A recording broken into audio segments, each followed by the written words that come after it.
This is Rick from Value Accessories, and today we're going to show you a few tricks on taking your brand new 2020 plus Spyder RT rear end apart if you want to add some wiring.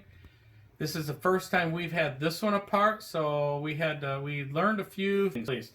So we'll show you what we did first. We've got a couple things that are available. So if you do want to go and add some accessories back here, as we've added the LED license plate frame, and which has a run and brake feature, and also we've added the Trick LED USA flag. We'll show you that in just a few minutes after we push it back up so you can see it a little bit better. We also added the brake flasher from Trick LED. It's an actual harness, and I'll show you that also. So if this is opened up, you'll see that we've got the whole back end opened up. I'll kind of go over what you've got to do to get to this point in a few minutes, but when you do get it opened up, you'll find your harness for both taillights right here. The connectors normally go into here. What we've done is we broke into it. This is our harness that goes over for the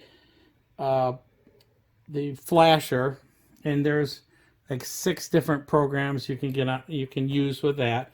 Also, if you want to go, and which we've done here, if you want to add some accessories, we've got the basically plug and play.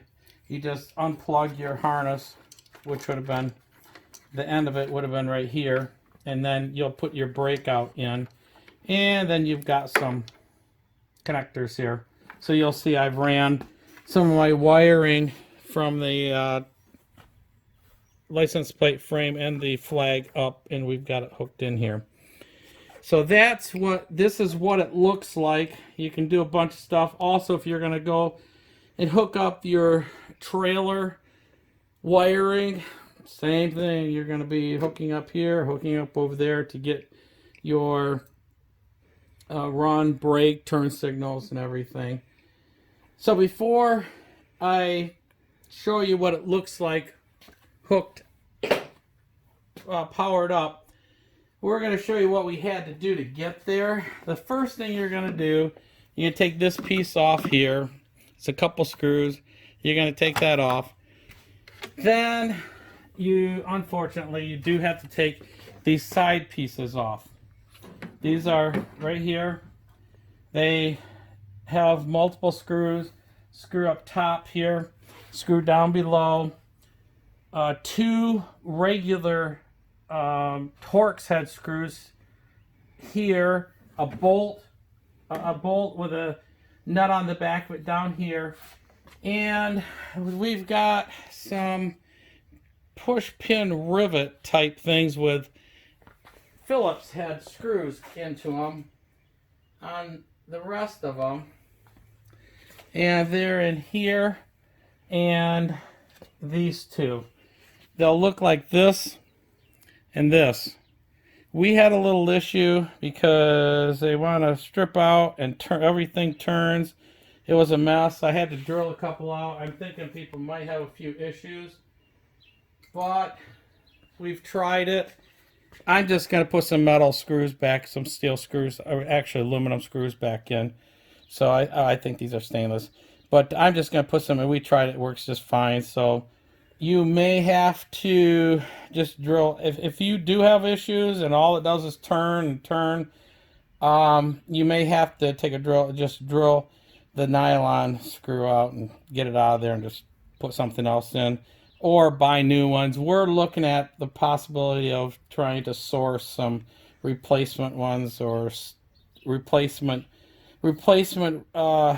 pins and different screws. So that'll be a follow.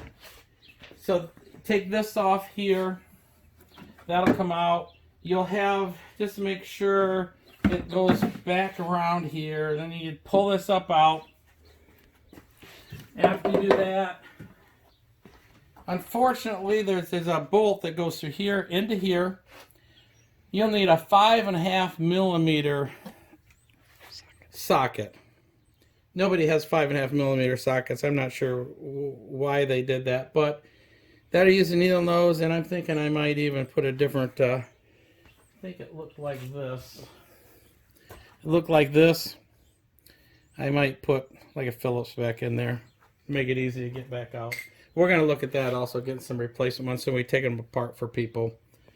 So that's what it looks like. That's how, oh, and also this side, you take it loose, pull it straight up, has to go over your antenna. So then to put it back, there's a place it just pins up in here, fairly easy. And push it back, and you'll see what it looks like there. Let me turn the key on so you'll see what it looks like lit up. So there you're going to see the back of the bike without the trunk on it, obviously. And it's all lit up. Let me show you the brakes. So that works pretty good. One thing I didn't tell you about was getting the trunk off. The trunk's the easy part.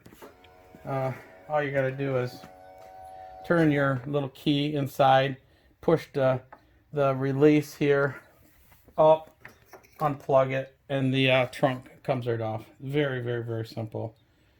So there you have it for right now. Our preliminary guide to taking one of these apart. And if you have any questions or whatever, go on our website, and available from Value Accessories at valueaccessories.net.